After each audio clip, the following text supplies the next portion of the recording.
Hello, Guardians. It is Ebontis. It is July 12th. I think we are in week 8. Week 8 of Season of the Haunted. And Iron Banner is back. And this is the only other time it is going to be back this season. Now, there's a couple reasons I wanted to make this video. One, as a reminder, if you're just getting into it this time, kind of how some of the things with Iron Banner work, a couple things to watch for, but also one really important change that they made. First off, Iron Banner, just a quick reminder of how things work. When you go in, Iron Banner did get an update. So if you're in the tower, you're going to see, obviously, there's no big pot over there on fire. You've got Lord Saladin or Valus Forge, depending on which name you want to go by, hanging out here in the main spot. And again, that's the reason there's only 2 of these, is because when Solstice comes in next week, he's going to take over the spot. So they don't really want to overdo him. They want to make it a bit more of an event. This Lord Saladin is going to work the way the other vendors that have been revamped are going to work. Same way Trials does, same way Gambit is. And you could assume probably Vanguard might be next season, Crucible or Shax will probably be season 19. Seems to be a guess. As you get reputation, you're going to be earning engrams. Those engrams will, allow you to decode into specific things. If you haven't earned any of these before, you're going to have to take these engrams right over to this guy over here, to Rahul, and he's going to decode them into a random engram. If you have received some of these before, you can choose to focus the engram into what you've earned. So if I pick up an engram, I'm going to be able to pick all of these because I've had them all once. So that's kind of the key, is you need to acquire each piece of gear one time to be able to actually focus the engram into it. Armor is not a bad thing to focus into, remember, because it is going to have some pretty solid stats. They do tend to be in the 60 stat department. If you're trying to focus armor into anything specific, don't forget when you are picking up these engrams and then focusing them specifically, or if you're just playing through the mode, you may as well just turn this on as well. If you're looking for a certain stat to be at least relatively high on a piece of armor, you can focus in. So like I'm a Titan, definitely looking for me some high resilience armor. You're looking for, like, I really want a grenade build, so just, get some high discipline spec armor, whatever you're looking for. Remember, stat distribution on armor is a thing, but if you're trying to lean into one specific stat for a build, trying to get a set of armor for that build, you can do that by focusing into one thing. Same thing with weapons. If you've acquired the weapon at least one time ever, depending on how long you've been playing the game, you'll be able to focus into it. These are a couple of the new ones. If you haven't had a Hero's Burden drop randomly, or you haven't had a engram randomly decrypt into one, you won't be able to focus it until a later time. So that's kind of the main pieces how it works. As you unlock your reputation, I have reset this once, so this will look a little different when you go through it the first time. I think there's a couple of weapons in there. There's probably an Ascendant shard, that kind of thing. Just like most of the other vendors who have been redone, this all works the same way. Now, another reminder, may as well go to actually show you guys what I'm talking about. The reputation system for Iron Banner is different than most things. And remember, freelance Iron Banner is up here. If you're playing by yourself, please make sure you go into freelance. It is going to be probably a better option. If you got people to play with, go in, have some fun with the team. You might have 6 stacks, you might have groups and mix. Freelance is where you're going to be just all solos. If somebody's god tier, they could be on the other team, they could be on yours, but at least it's kind of random. Now, the Iron Banner rank boost is going to be a thing that's going to help you. As you go through, you're going to see my challenges are completed 1 through 4.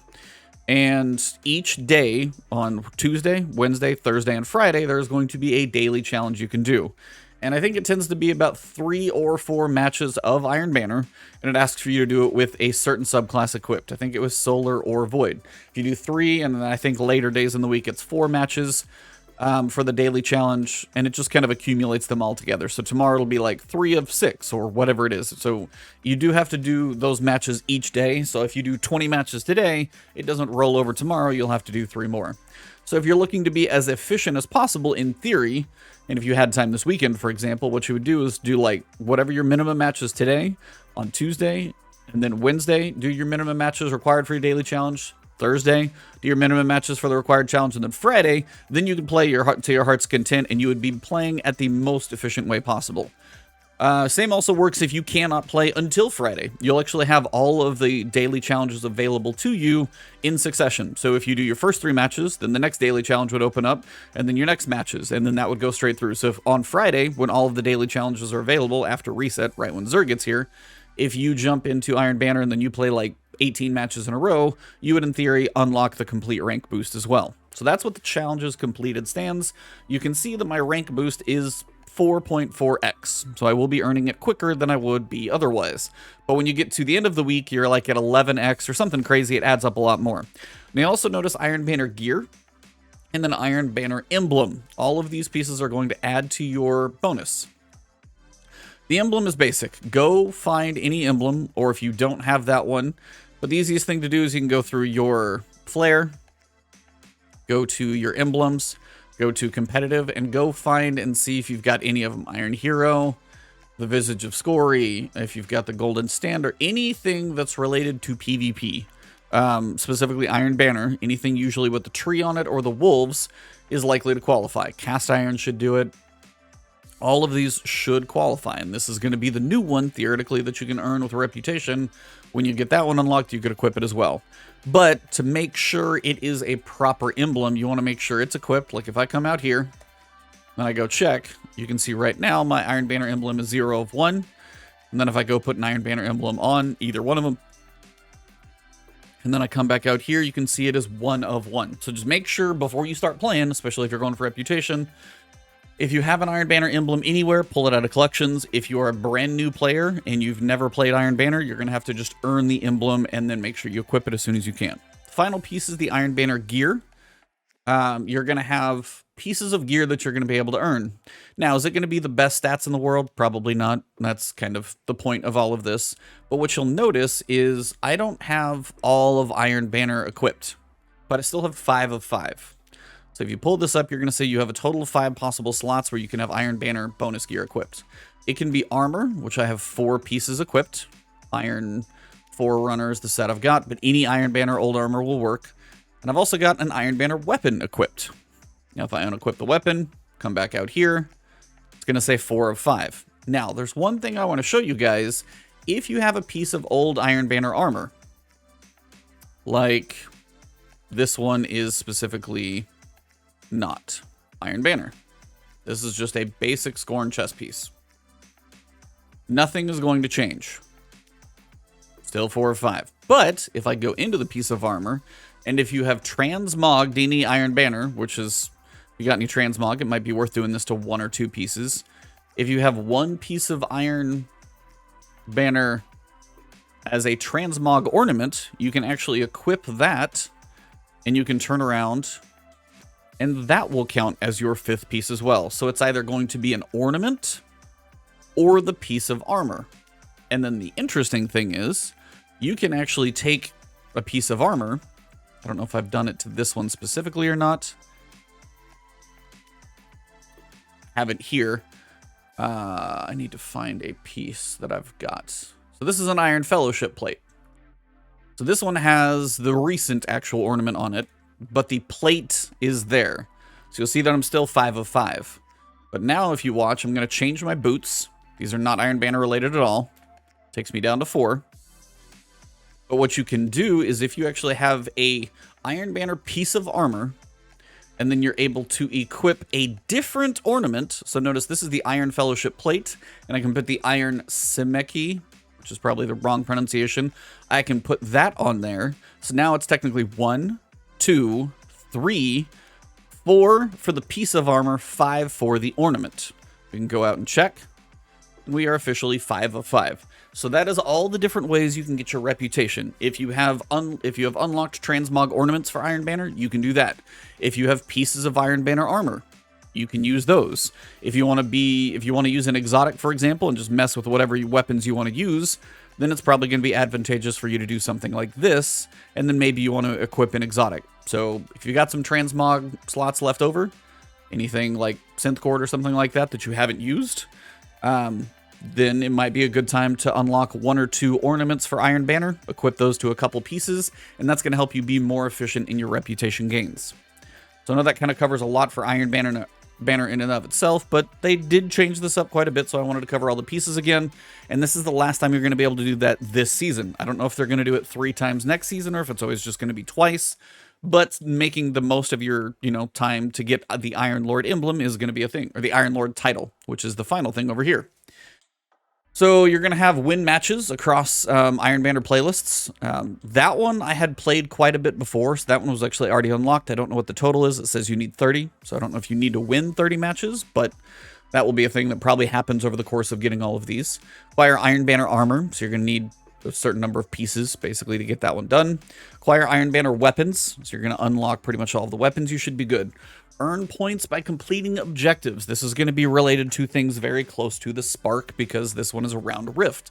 So think if Control was going on, you would want to be capturing points and things like that. For Rift, you want to pick up the Spark, you want to kill the Spark Runner, you want to run the Spark close to their Rift, you want to dunk if you can.